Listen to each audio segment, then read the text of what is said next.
Საღვთო ლიტურგია უკვე აღასრულა საპატრიარქო ტახტის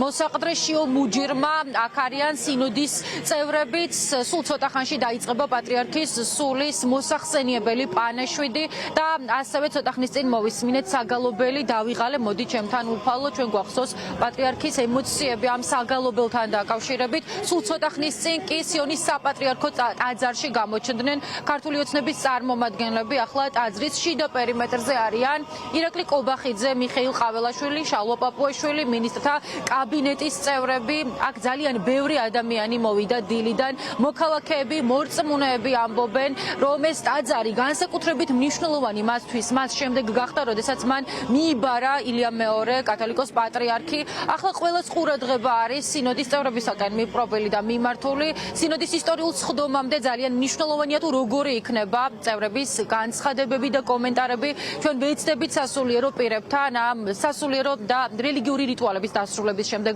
გქონდეს კომუნიკაცია და მათ დავუსვათ ასევე კითხვები მანამდე კი აქ მყოფი ადამიანების მთავარი სათქმელი არის ის რომ ილია მეორე არის უდიდესი ადამიანი საქართველოს ისტორიაში რომელმაც წარუშლელი კვალი დატოვა ჩვენს ქვეყანაზე ამიტომ ყველა ამბობს რომ მათი ერთადერთი გასაკეთებელი ამ პროცესში არის ის რომ მის გზას გაყვნენ როგორც შეუძლიათ საკუთარი შესაძლებლობების ფარგლებში უყვარდეთ ერთმანეთი და გამოიჩინონ განსაკუთრებული სათნოება ერთმანეთის მიმართ მოკლედ როგორც თავიდანვე აღნიშნე აქ დილიდან არის ხალხმრავლობა ძალიან ბევრი ადამიანი მოდის იმისთვის რათა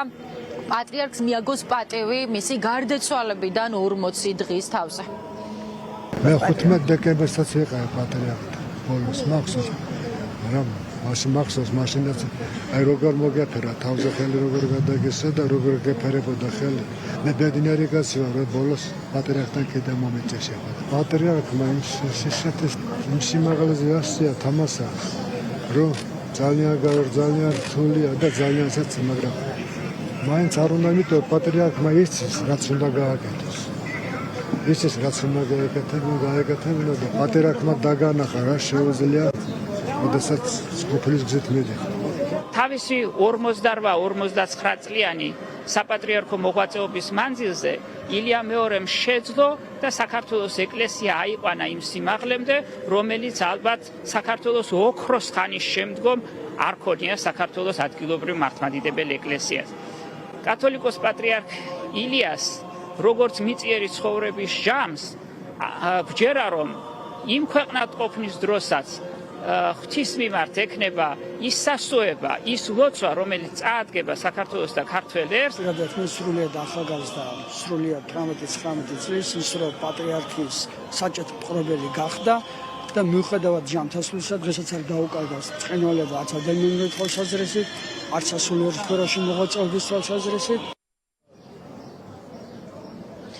ახლა სიონის საპატრიარქო ტაძარში სინოდის წევრებთან ერთად ასევე არის დასავლეთ ევროპის მიტროპოლიტი მეუფე აბრაამის როგორც უკვე გითხარით შიო მუჯირმა აღასრულა და აღავლინა საღვთო ლიტურგია ამის შემდეგ კი დაიწყება პატრიარქის სულის მოსახსენიებელი პანაშვიდი სულ ცოტა დრო რჩება სინოდის ისტორიულ სხდომამდე ამიტომ გარდა დღევანდელი დღის მნიშვნელობისა გარდა იმისა რომ დღეს გავიდა 40 დღე საქართველოს კათოლიკოს პატრიარქის ილია მეორეს გარდაცვალებიდან ასევე საინტერესოა მათი კომენტარები სინოდის ამ ისტორიულ სხდომამდე სიონის საპატრიარქო ტაძარი კი არის იმ უდიდესი მნიშვნელობის ტაძარი რომელმაც მიიბარა საქართველოს კათოლიკოს პატრიარქი ილია მეორე ამიტომ აქ მოსული ადამიანები დილიდან სანთლებით ყვავილებით ცდილობენ რომ დაუდასტურონ ძალიან დიდი პატივისცემა ილია მეორეს და კიდევ ერთხელ მკვეთრი და მკაფიო ხაზი გაუსვან იმას რომ ეს არის ადამიანი რომელმაც ფასდაუდებელი წვლილი შეიტანა ქართველი ხალხის ქრისტიანობისაკენ რელიგიის შემოbrunების თვალსაზრისით და რომ მან ეკლესია კიდევ უფრო მეტად შეაყვარა ჩვენი ქვეყნის მოქალაქეებს.